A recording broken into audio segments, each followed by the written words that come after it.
नमस्ते। जब हम किसी भी फाइनेंशियल कंपनी के बारे में सोचते हैं तो सबसे पहले दिमाग में ग्रोथ की बात आती है।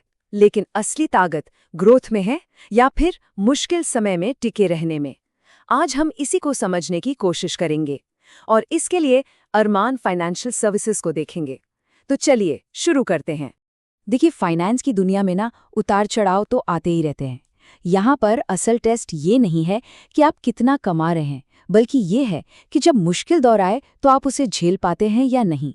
इसी को कहते हैं फाइनेंशियल रेजिलियंस।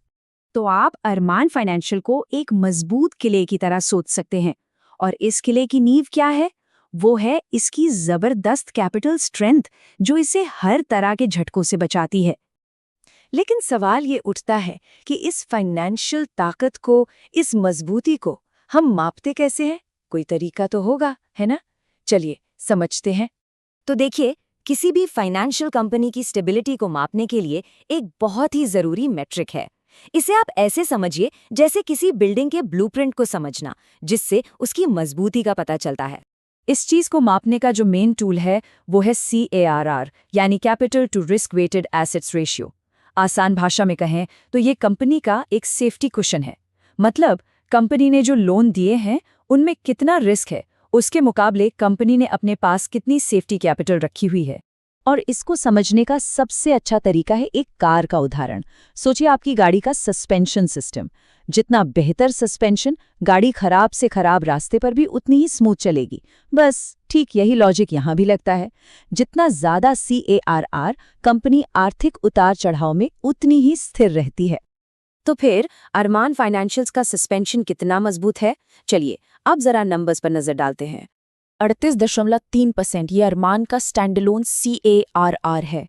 अब आपको इसका मतलब समझाने के लिए बता दूं कि जो रेगुलेटरी रिक्वायरमेंट है ना, वो करीब 15% के आसपास होती है। तो आप खुद ही अंदाजा लगा सकते हैं कि ये कितना जबरदस्त नंबर है। लेकिन रुकिए, ये तो कहानी का सिर्फ एक हिस्सा है। जो अगला नंबर आने वाला है वो तो इससे भी ज्यादा इंप्रेसिव है। 52.3%। ये एक ऐसा नंबर है जो इंडस्ट्री में आपको शायद ही कहीं देखने को मिलेगा। मतलब ये सच में एक जबरदस्त लेवल की फाइनेंशियल सेफ्टी है।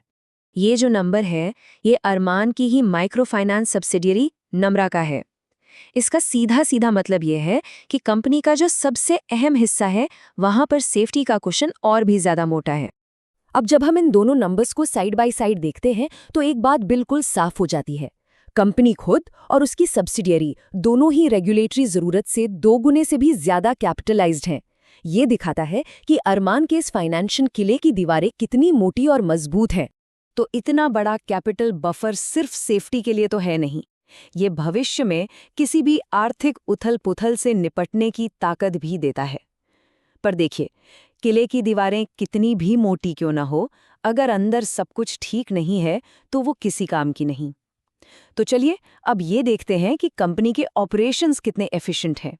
बिल्कुल, और फाइनेंस की दुनिया में इसका एक ही मतलब है कि आपने जो लोन दिए हैं उनकी क्वालिटी कैसी है। क्या उनकी किश्तें टाइम पर वापस आ रही हैं? देखिए, किसी भी लेंडिंग कंपनी की असली हेल्थ तो उसकी लोन बुक की क्वालिटी से ही पता चलती है। इसको मापने का एक तरीका है PAR, यानी पोर्टफोलियो एट रिस्क। हम यहाँ 31 से 90 दिन वाले PAR को देखेंगे, जो हमें ये बताता है कि हाल में दिए गए लोन्स में से कितनों की किश्तें थोड़ी लेट हो रही हैं। ये एक तरह का अर्ली वार्निंग सिग्नल होता है। अब जरा इस डेटा को देखिए। माइक्रो फाइनेंस वर्टिकल में PAR जो Q4 FY25 में 6.8% था, वो लगातार गिरते गिरते Q3 FY26 में सिर्फ 1.6% पर आ गया है। ये एक बहुत ही शानदार इम्प्रूवमेंट है। तो इसका मतलब क्या हुआ? इसका सीधा सा मतलब ये है कि कंपनी ने पिछले कुछ क्वार्टर्स में जो भी नए लोन बांटे हैं, उनकी क्वालिटी बहुत ही अच्छी है। ये उनकी बेहतरीन अंडरराइटिंग और मजबूत कलेक्शन प्रोसेस का सीधा सबूत है। वैसे अगर आपको इस तरह का डीप डाइव पसंद आ रहा है तो इस विश्लेषण को लाइक और शेयर जरूर करें। इससे दूसरों को भी ये समझने में मदद मिलेगी। तो हमने कैपिटल की ताकत देख ली, ऑपरेशनल एफिशिएंसी भी देख ली। अब इन सबको जोड़कर देखते हैं कि कंपनी फ्यूचर के लिए कितनी तैयार है। तो कुल मिलाकर अरमान की ताकत के 4 मेन पिलर हैं। पहला, जबरदस्त कैपिटल एडिक्वेसी जो हमने अभी देखी। दूसरा, बहुत ही कम कर्ज, सिर्फ 1.4 का डेट टू इक्विटी रेशियो, जिसका मतलब है कि कंपनी पर कोई बाहरी दबाव नहीं है। तीसरा, लगातार बेहतर होती लोन बुक की क्वालिटी, जो कुशल मैनेजमेंट को दिखाती है।